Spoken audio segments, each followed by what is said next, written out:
I'll just take it from here. Much better, right? Good. I don't even know if I need it. It's good to be here. It's good. Yep. It's really good to be here again. Can you hear me okay? All right, great. And thanks for sitting next to John. He was actually a plant over there. And nobody better than to evangelize what we do than Jawan. Tonight we're going to have a special presentation, and I'm going to hand it over to Elijah, who you've seen 2 times before. The presentation is kind of a rehearsal that we're going to do next Thursday for Hank from Channel 29. He does this every day of the week from 11:30 to 12, and it's a 20-minute piece where he highlights some business or something going on in the greater Delaware Valley. And we just so happen to have a shot at getting Hank in. We've been practicing this, and I came to Andrew and said, hey, can we do this Hank gig here at the Rotary? It's a little outside the box. And he said, bring it. It's great. I'm going to have Elijah, who is our 5th-year person, and some of you have seen Elijah speak twice before. He's going to kind of run this and bring all these young people up here, and they got a piece of this, and we're going to get it right, and we want you to help us with the evaluations at the end. And next Thursday when we give it, we're going to be better because of you. Elijah? Awesome. Thank you very much. All right, how's everybody doing today? Doing good? Good. You looked amazing, and I want to thank each and every one of you for being here. It's a great opportunity to have all these kids here present with us today. We've got some older guys, some younger guys, and it's just amazing. So thank you again for letting us come out. So as Steve mentioned, this is going to be a little bit outside the box. This is going to be a run-through of how we're going to introduce Hank to our shop. Now, I've been at Zumo for 5, going on 6 years now, and I've gotten to watch it grow up. You know, I've gotten to watch us get a retail space and take on new guys, and I've become a mentor myself. So, what I want to take that is, the shop has changed so much in the past 5 years, and we realized our real business is not bikes. The bikes are just a vehicle. What we're doing is we're growing up young guys. Now, I'm sure everyone in this room knows somebody who is my age, maybe Joan's age, maybe Paulo Mateo's age, maybe you have a son, grandson, a friend, and you want to see those people do well. At least, I would hope you do. And the only way they're going to do well is if they learn real skills. And that's exactly what Zumo Bike does. We teach real skills like problem solving, logical thinking, how to deal with road bumps, discussion, how to talk to adults. Those are all things that kids need to know, especially before they make it to college. I know that I benefited a lot. I just finished my first year, and there were a lot of kids that were my friends that could have benefited from something like Zumo. So, if you give us a couple seconds to set it up, we're going to go through a dry run with Hank. All right. Baker is one of the shop mentors. He's going to be playing Hank in this little run through. We've been doing this a couple times for the shop, and it's been really helpful. And after this presentation, we hope that you guys can give us some feedback. And in front of me is Elijah. Elijah, good to meet you. So how did Zumo Bike get started? Nice to meet you, Hank. Zumo Bike got started about 11 years ago in a hardware shop in Norristown, Pennsylvania, when Steve noticed a kid that needed his bike fixed, and he really didn't have any other options than to turn to a hardware store. Now, 11 years down the line, we have a retail space, we give back to the community still. They're still our #1 focus, and we're doing it by bettering kids. So tell me, what kind of impact do you want to have on the young people who are working here? We want to have the absolute best impact we can. We want to see these kids do well, learn real skills, become more themselves, and kind of grow in all areas. Elijah, has any of this affected you personally? 100%. Zumo Bike was the best opportunity I've ever been given. And I want to see that opportunity go to more people that were just like me. Sounds great. So how can people support Zumo Bike? That's a great question. People can support Zumo Bike by heading over, checking us out online. We're right across the street from Berwyn train station. Anyone in the greater Philadelphia area can come on down and see what we're all about. If you can't make it to the shop, we would love to have you check out our website, send us an email, and you'll get a response from one of our young guys. Thank you. So were you going to meet anybody today? We're gonna meet the whole team. So who are we going to meet next? Next, we're gonna meet Joan. He's our top sales guy. He's gonna come up right now. All right, Joanne. How you doing? Hey, Quinn. Fox 29. Joanne, what have you discovered that are the keys to a good salesperson? Honestly, I would say of learning a little bit of what they want. So small talk at first, then we can figure out what they want. See what they really want, not what they say they want. So do you have any memorable stories about an unexpected experience with a particular customer? I do. There was a guy that came in with his son. They were looking for a bike. And then after we got them the bike, the guy liked what we were doing. He said he wanted to volunteer. And we were like, yeah, sure. And then a couple months after that, he was like, are you interested in rowing? And I'm like, for sure. And he gave me a scholarship. So for a year now, I've been rowing at Schuylkill River. I've been winning races, and recently I was able to make it to nationals. So it's been amazing. Congratulations.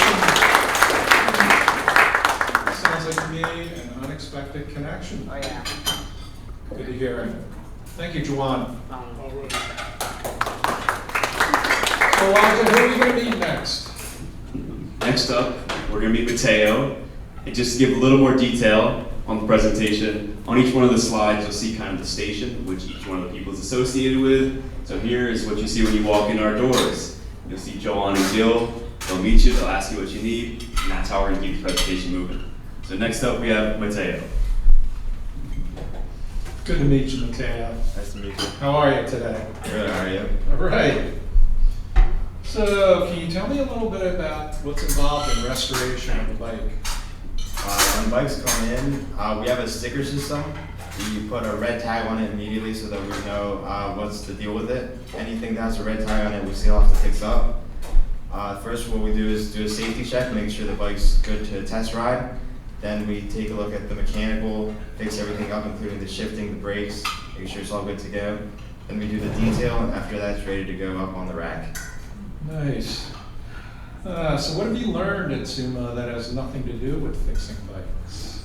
At Zuma, we learn leadership, mentorship, how to teach other kids. We learn how to talk to adults, how to take responsibility, and also how to stay organized.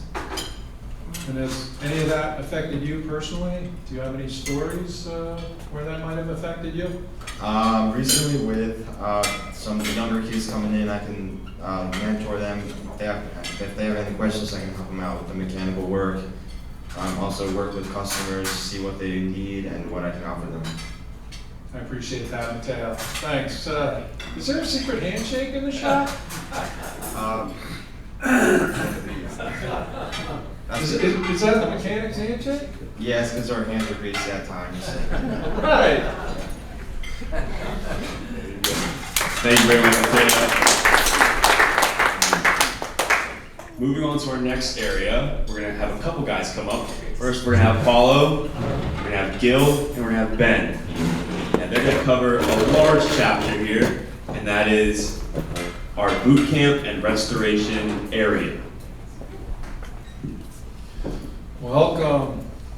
Welcome, everybody. So, Paolo, I think this one's for you.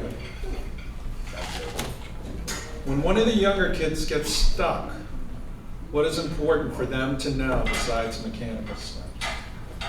Besides the mechanical steps themselves, it's important that the kids learn problem-solving skills, that they learn diagnosing, troubleshooting when there's a problem that they haven't necessarily faced yet.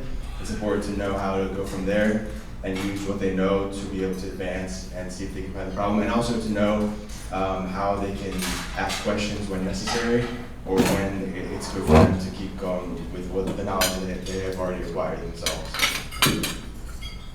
Does it give you any personal satisfaction when you help these young kids learn? Absolutely, it does, because I know that once I was in their shoes as well, learning, and when I first arrived at the shop. I looked up to many people also learning to do the sales work, do the service work. So it's definitely good that everything comes around full circle and to be able to help other kids in the same way that they help me. Yeah, and I'm sure they appreciate it, yeah. Ben Gill. I'm told the young people at Zumo get an opportunity to work with customers, solve problems, pay attention to details, take responsibility, speak up, and help others succeed. Have any of these stood out for you? Do you have any examples? Yeah, it's a real good opportunity to help customers. A lot of times they'll come in and they don't know exactly what they want.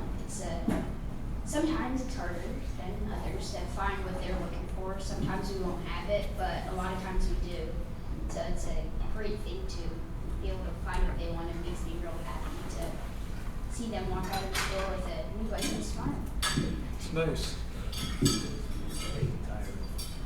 Yeah, I like helping customers and yeah, we sell a lot of bikes and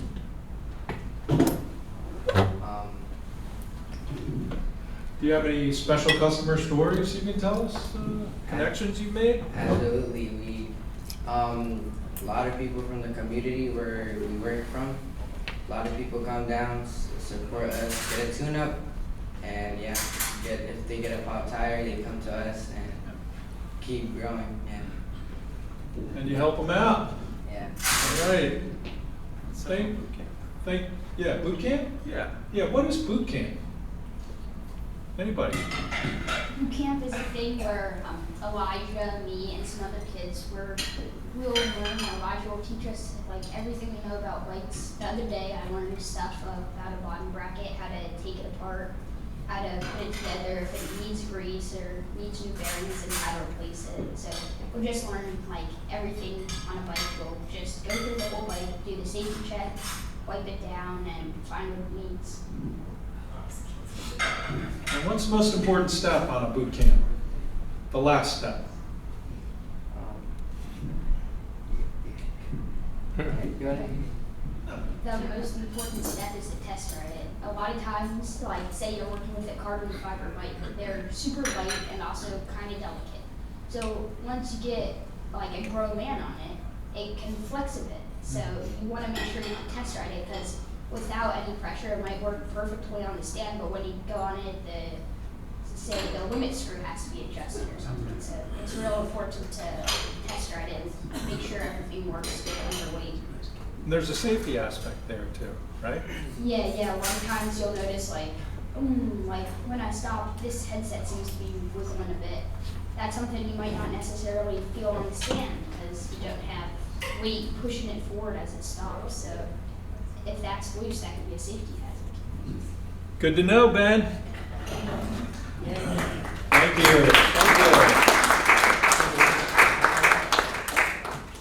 These guys are doing great. Ben's a sixth grader, for anybody wondering.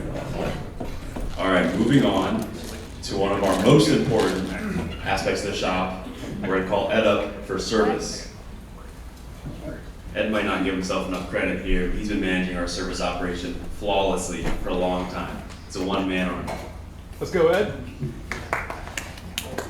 How you doing, Ed? I'm Hank Quinn, Fox 29. Good Day, Philadelphia, uncut, unedited. Hey man, dude. How are you? Good. What about yourself? I'm good. Yeah. Yeah. All right. What's one type of basic bicycle maintenance that every cyclist should know? I think every cyclist should know how to fix their own brakes. You know, we don't want to have our kids riding their bikes and then one day they just stop and can't brake. You know, we wouldn't want our kids to be in accidents or even ourselves to get in accidents. We don't want our lives to end short because of a faulty brake or anything like that. Good to know. All right, based on your own personal experience, do you have any insights for the younger kids about what it takes to become a good manager, leader, and mentor? I say just be yourself, you know, make mistakes. You only learn from mistakes. You know, I've definitely messed up a couple times doing tune-ups, and I only learn just by keep doing it, you know. Trial and error, that's from what I know. And even learning from the bike shop, I take that outside of the world. I have my own car, and sometimes it breaks down. So I take what I learned from the shop, take it to the outside world too. So everything goes full around. Yeah, you sound like a man of integrity, accountability. Have to be, man. You know what I do? I show up, I mess up, I clean up. Yep, have to. Absolutely have to. If you don't make any mistakes, you will never learn. Amen to that. Amen. Great meeting you, Ed. Nice meeting you, Hank.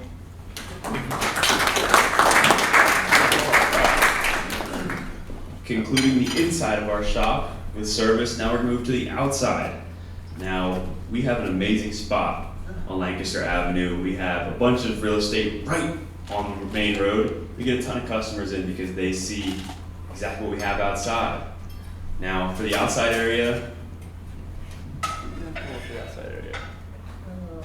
Well, we were gonna talk to Giraffe. yeah, well, we can call Jareth up. Jareth, come on up. Jareth's gonna tell you about how we clean off our bikes, what products we use, and the fun things she gets to do at work. Hey Giraffe, how you doing? Good, how are you? What grade are you in? I'm going to sixth. Congratulations. Thank you. So what are you gonna, I heard you started in bike I heard you started in the bike detailing business back in the second grade. Can you tell me a little bit about detailing? So detailing is like to make the bike look like shiny, like brand new, even though it's been used before, maybe like 10 times, even more. To make it look like it's bought from an expensive store or anything, something like that. And it makes the bike look very shiny, and there's some other products to use for the bike to look brand new. So what are your favorite tools? My favorite tools is this box of Brillo is what I used to use for the bikes to clean off all the rust, not the rust, but the dust, maybe dirt even. Like you can use it in every part of the bike, and the rims of the tires. Because I don't think you could say dust dirt, dry up dirt in the tires. Now, I also heard you're pretty good at fixing tires. You gonna give us a demonstration? Yes, I am. And this tire here, I'll hold the microphone. this tire here is a tire. A 16-inch tire is like for maybe a first grader like a first grader. And here, if it's flat, you take the tire off, then change the tube. There's tire tools, that's what we call it, because obviously it's a tire. And then when you change it, you put it back on the tire, and then you put it back on the bike for it to be secured. So don't forget your wrench, don't forget to tighten the bike. Jareth, how many tires did you change? How many tires? 50, 100, around there. I'm not sure, but I think around like 50 to 100. A lot of tire changes. All right, Jareth, thank you. You're welcome. All right. Getting to the end of our presentation, we're gonna wrap up with our lower level. Now, our lower level is where we keep all the kids' bikes. And the ceilings are a little bit low, it's a little messy, but the kids love it. It's kids' size, they get to go down, it's like walking down a cereal aisle. It's a million different options, it's a million different colors. So, to talk about our lower level, Charles? we're gonna have Charles come up. One of our other young guys, his name is Levi. Levi cannot be with us today because he's at a wrestling camp. You know, he's training, working hard. Charles is also our media guy. He's got the camera rolling over here and up here. He's done interviews in the shop, and he's really quite good at it. Hey Charles, I'm Hank Flynn, Fox 29. So do you ever get your hands dirty at Zumo? I do. I fix tires, do some braking stuff. I clean a lot of bikes. That's mostly it. Not that much else, but yeah, my hands do get pretty dirty. So at what age can a kid start learning how to ride a bike? For riding a bike, a kid can really start at any age. They have bikes for all ages, even like 2 or 3 year olds. They have little tiny Balance bikes. Yeah. Yeah, tell us about that. Yeah, so there are bikes that don't have pedals. You kind of like just run while you're on them, and then hold up your legs. And if you're going fast enough, like on a regular bike, you'll bounce without having to use any pedals. And for when kids get a little bit older, they can move to regular kids bikes, like 16 and 20 inches with like training wheels and stuff, to help learn them how to use the pedals and stuff to stay upright. And then eventually they can take the training wheels off and they can keep going and keep riding as old as they get. So what kind of safety advice do you give a kid who's just learning to ride a regular bike? Some safety advice I would give kids: number one, always wear a helmet. That one's pretty obvious. You can't ride a bike without a helmet because it's so dangerous if you crash. A helmet could very often save your life. But also, before you ride, one, make sure your kickstand's up, because if that runs on the ground, that's not going to be a very fun ride. And make sure your brakes work properly, because if they don't, you could crash into someone or something, and that could be very bad. And that's basically it. Always make sure your bike works, and obviously keep it well maintained, pumped up tires, but overall, yeah. I like it, and if I was a parent, that is exactly what I would want to know.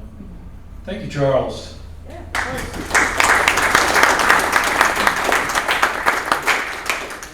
All right, let me get one more round of applause for all the young guys who spoke amazing today. All right, to wrap it up with a little bit of call to action, we're gonna have Steve come up and give you guys the last pitch.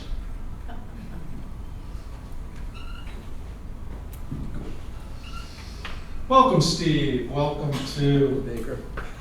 I'm Hank. Welcome to Good Day Philadelphia Uncut. I'm Hank Flynn. When you look at Sumo bikes today, what do you see and what is on your wish list? When I walk in, I see. When I walk in, I see enthusiasm. I see kids that want to work, want to come in, want to learn new things, and want to be sales guys. That's pretty exciting. I want to see more than 22 kids. I want to see 40 in there. I want to see 7 days a week. And in our current world, this year we'll sell maybe $130,000 worth of bikes. We'll be short maybe 20K. We'll make that up somehow. But if we can double it to 40, we can have more Jawans, more Jerez, more young guys, more Eds, more Elijahs. And if we can do that, then we can really make a big difference. And that's what we're shooting for. We changed our whole world to workforce development. We kind of figured out after 11 years, that's what we really do. The bikes are just a vehicle. So we can do this workforce development. But the main thing is we want to take our IP and give it to other communities that could do workforce development with agriculture. They could do it with welding, lots of things, growing plants, anything like that. So this is the blueprint over at Zumo, and it's just not me. We got some good dads. Kenny is a huge dad in here, and other parents that help out. And Rotary, you guys been really big. Gosh, there were some years we didn't have bike. There were some years we didn't have bikes coming in September, and all of a sudden Rotary comes and we've got 40 or 50 more bikes to work on. Home run. We appreciate your help. So that's what we're doing, Nate.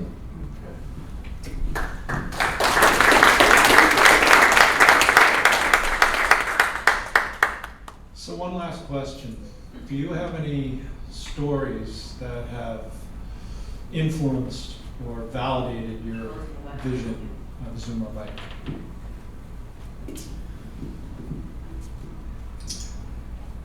back in like 2018, when we were awarding bikes for perfect attendance, I had a girl come in. She was probably 9 with her sister and her mother. Never forget this. Fixed her up with a bike.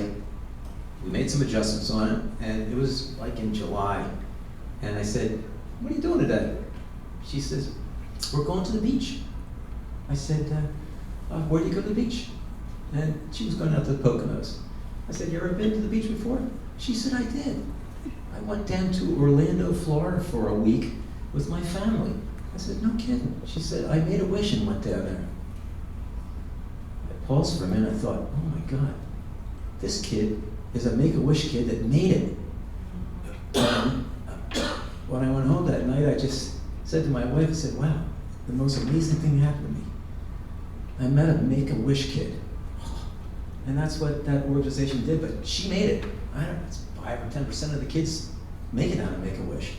That happened at Zumo, and nothing's come close to it, but a lot of things. I mean, if we take victories away from guys like Elijah, Ed, Giraffe, this kid's been entertaining at Senior Center for the last 5 years and can stand up in front of people and just serve it up. And it's impressive to see that. And so between the Make-A-Wish things and what everybody in here serves up, and I've been hoping not to cry, but it's just pretty fun, and that's what drives me. Hank?